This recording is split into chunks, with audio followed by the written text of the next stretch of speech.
Om Swastiastu. Om Sawigenap Astu Nama Sidam. Teman-teman umat sedharma yang sudah hadir pada kesempatan ini, izinkan saya Ketut Rudita akan membawakan Dharma Wacana yang berjudul meningkatkan kualitas generasi muda dengan mengendalikan Sadripu. Seperti yang kita ketahui, pada saat ini yaitu zaman Kali Yuga. Pada zaman Kali Yuga ini di mana adharma mendominasi dibandingkan dengan dharma. Oleh karena itu, mari kita bersama-sama mengendalikan musuh yang ada di dalam diri kita, yaitu Sadripu. Sebelum saya masuk ke dalam materi yang akan saya bawakan, saya akan menceritakan terlebih dahulu atau membahas pengertian dan bagian-bagian dari Sadripu.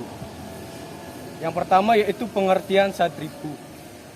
Sadripu berasal dari dua akar kata, yaitu Sad yang berarti 6 dan Ripu yang berarti musuh.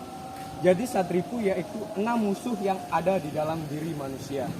Jadi sebagai manusia sudah sepatutnya kita mengendalikan diri kita terlebih dahulu.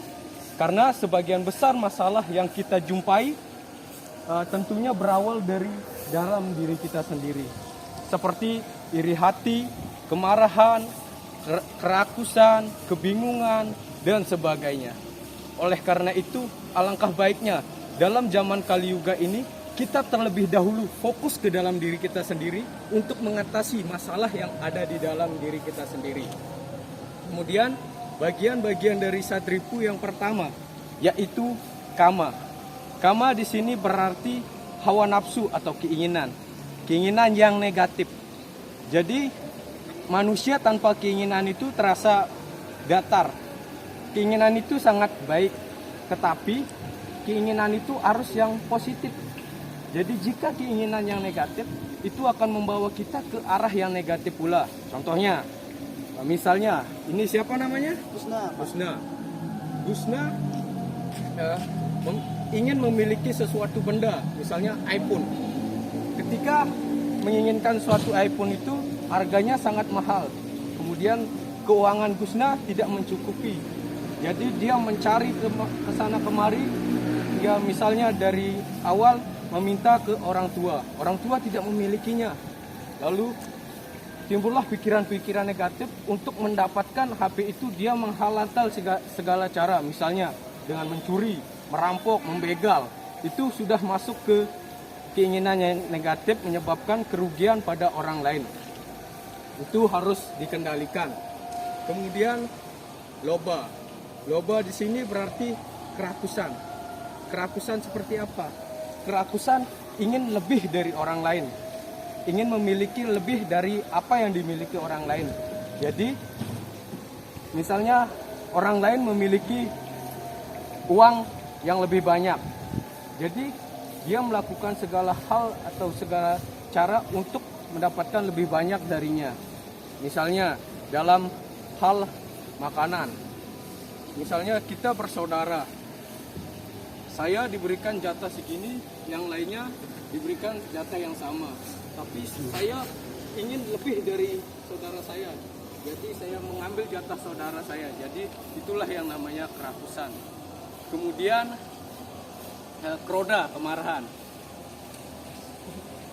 Jadi sebagian besar masalah yang ada di dalam kehidupan kita berawal dari kemarahan. Kita tidak bisa mengontrol diri kita. Jadi karena tidak bisa mengontrol diri kita, berbagai macam kejadian timbul. Misalnya perkelahian, dari adu mulut satu sama lain, kemudian saling pukul, itu karena tidak bisa mengontrol diri.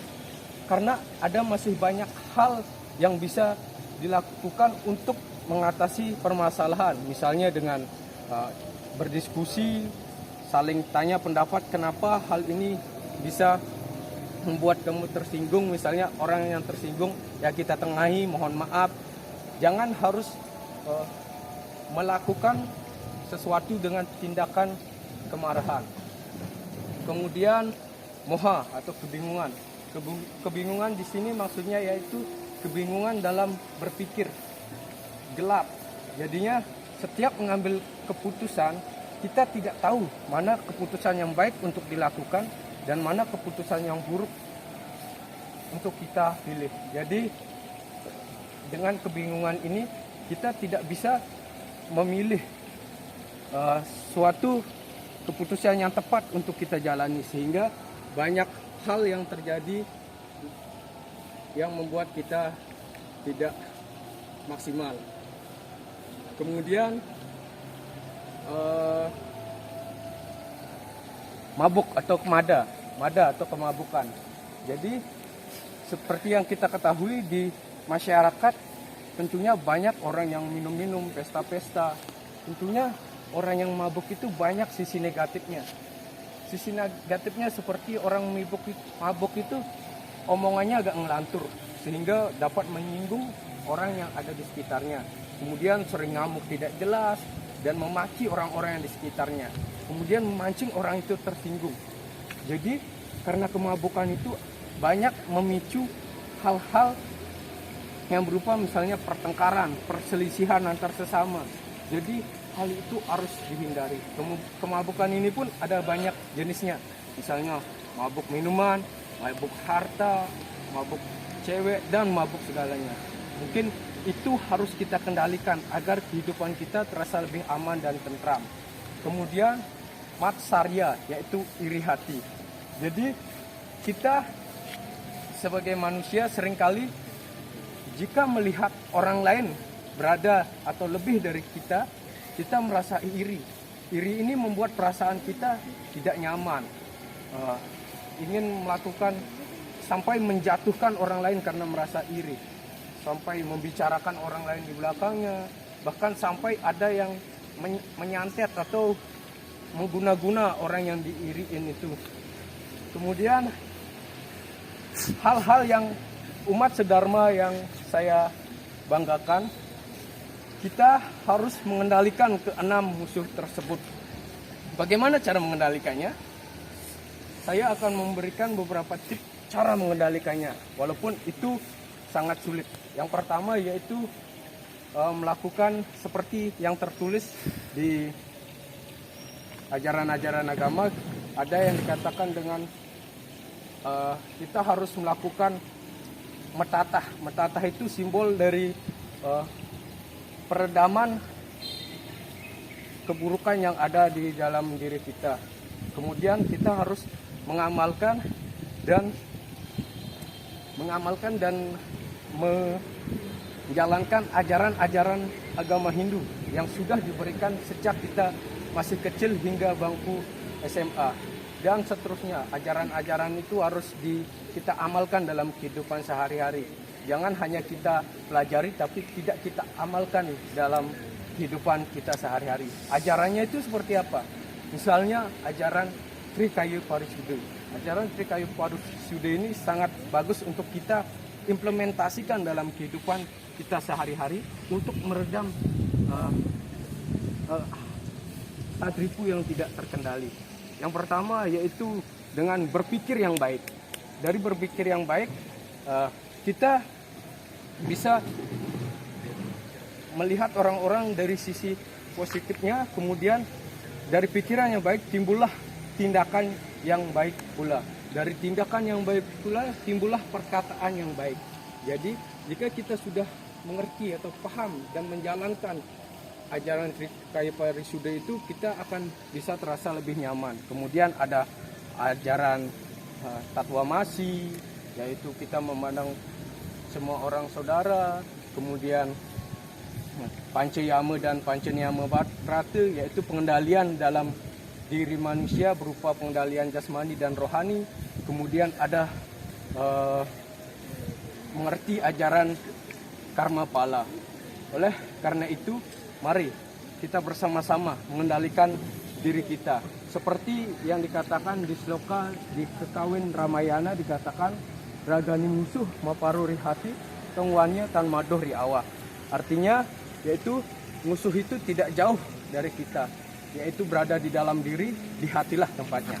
Oleh karena itu, kita harus benar-benar mempraktekkan ajaran-ajaran Dharma agar kita bisa mengendalikan keenam musuh tersebut. Jadi sekarang kalian semua sudah mengerti dan mengetahui apa saja sih bagian-bagian yang harus kita kendalikan di dalam diri tersebut. Jadi jika hanya didengarkan saja itu tidak akan berdampak baik untuk kita. Setelah didengarkan, kita harus praktikkan dalam kehidupan sehari-hari. Karena sejatinya ilmu yang hanya didengarkan saja tanpa dipraktikkan di kehidupan sehari-hari itu tidak berguna untuk kita. Untuk apa kita hanya menyimpan ilmu tapi tidak dipraktikkan di kehidupan sehari-hari kita. Oleh karena itu, kita harus terus mengingat ajaran Dharma. Setiap tindakan yang kita akan lakukan, kita harus pikirkan terlebih dahulu. Misalnya, kita akan melakukan sesuatu hal yang jahat, kita pikir dulu, oh ini tidak baik, tidak sesuai dengan ajaran Dharma, jangan kita lakukan, redam sedikit, kendalikan emosi kita, agar kita bisa mendapatkan kehidupan yang lebih baik. Mungkin sekian yang bisa saya sampaikan pada pesan Dharma atau Dharma Wacana pada kali ini.